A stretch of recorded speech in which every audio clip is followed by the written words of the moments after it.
The widow of a fallen Sholo police officer is looking to help those most in need in her community just before Christmas and year-round. Team 12's Jessica DeNova sat down with the late officer Darrin Reed's wife to talk about the goals of the foundation in his honor, launching today. The last time we were all together as a family for Christmas. Kathy Reed will never forget the memories of Christmas past, memories spent with her late husband, Sholo police officer Darrin Reed.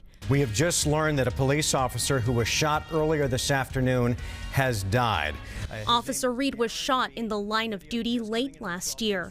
This tight-knit northern Arizona community coming together in the wake of the officer's tragic death. And they still are. Kathy and her two kids, along with the police force, are honoring Officer Reed's memory by helping others in need, just like her husband did when he was alive, forming the Darrin Reed Foundation. It's a way of getting that community support back out there, but through the hands of the officers that see it every day. The inspiration, the late officer's giving spirit. Kathy says her husband helped many people he came across, including one man not long after the start of his career in law enforcement.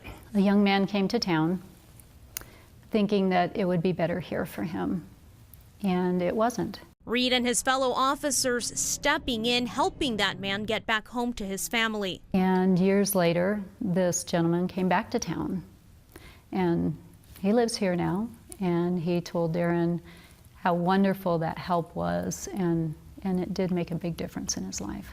And that was Darrin. Kenneth Douglas worked with Officer Reed for 5 years.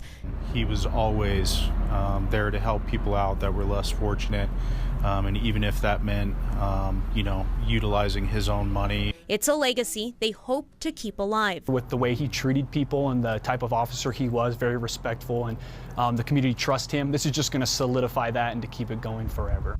The foundation is there to help those in need get through a tough time, from needing a coat on a snowy day to a room to get away from domestic violence.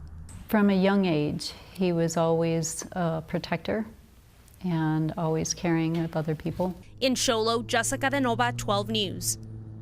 Well, anyone wanting to get help and get the word out about the Darrin Reed Foundation, they can head to 12news.com for more information on how to donate. It sounds like a great effort for someone who, I remember at the time it was just so devastating for that whole community, and now to know that his name and his honor is being used for such good, that's great to hear.